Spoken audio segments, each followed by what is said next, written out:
I am today in Croydon. It's Croydon Library. There's picture books and the quick choice.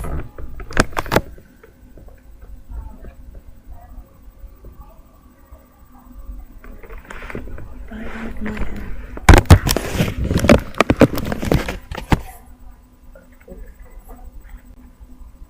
a note about witches. In fairy tales, witches always wear silly black hats and black cloaks, and they ride on broomsticks. But this is not a fairy tale. This is about real witches. The most important thing you should know about real witches is this: listen very carefully. Never forget what is coming next. Real witches dress in ordinary clothes and look very much like ordinary women. They live in ordinary houses and they work in ordinary jobs. That is why they are so hard to catch. A real witch hates children with a red hot sizzling hatred that is more sizzling and red hot than any hatred you could possibly imagine. A real witch spends her time plotting to get rid of the children in her particular territory. Her passion is to do away with them one by one. It's all she thinks about the whole day long. Even if she is working as a cashier in a supermarket, or typing letters for a businessman, or driving round in a fancy car. And she could be doing any of these things. Her mind will always be plotting and scheming and churning and burning and whizzing and fizzing with murderous, bloodthirsty thoughts. Which child, she says to herself all day long. Exactly which child shall I choose for my next squelch? A real witch gets the same pleasure from squelching a child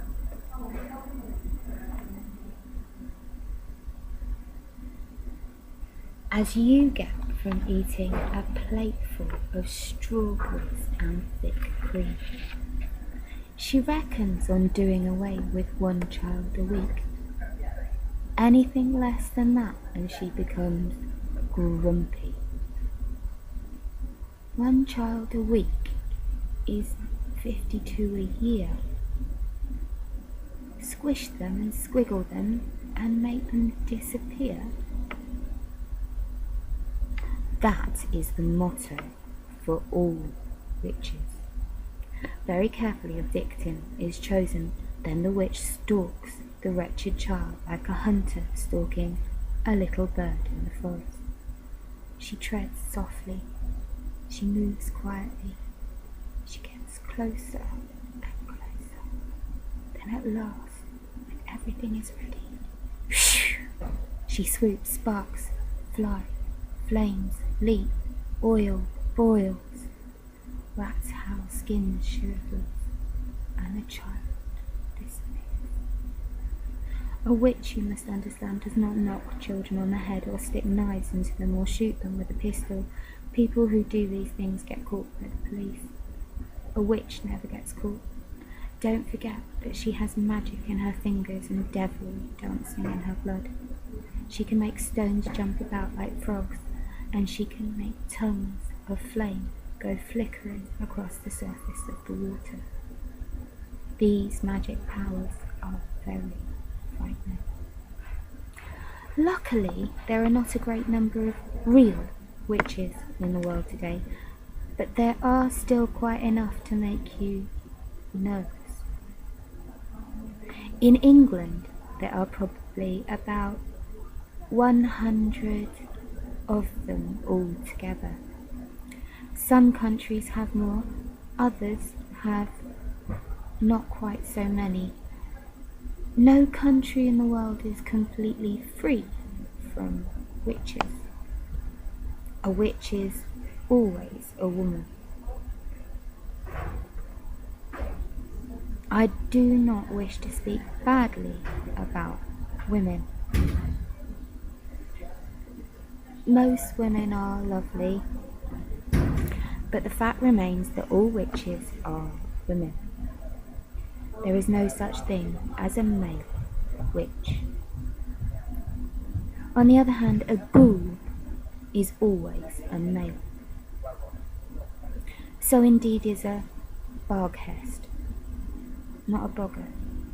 Both are dangerous, but neither of them is half as dangerous as a real witch. As far as children are concerned, a real witch is easily the most dangerous of all the living creatures on the earth. What makes her doubly dangerous is the fact that she doesn't look dangerous. Even when you know all the secrets, you will hear about these in a minute, you can still never be quite sure whether it is a witch you are gazing at or just a kind lady.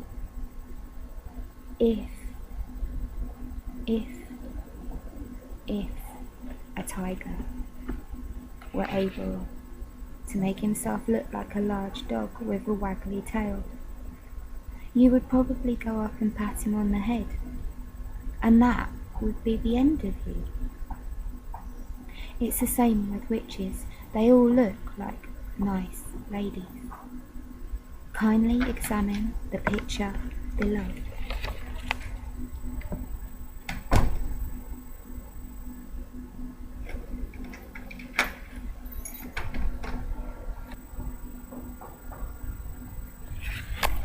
It's a difficult question, but it's one that every child must try to answer.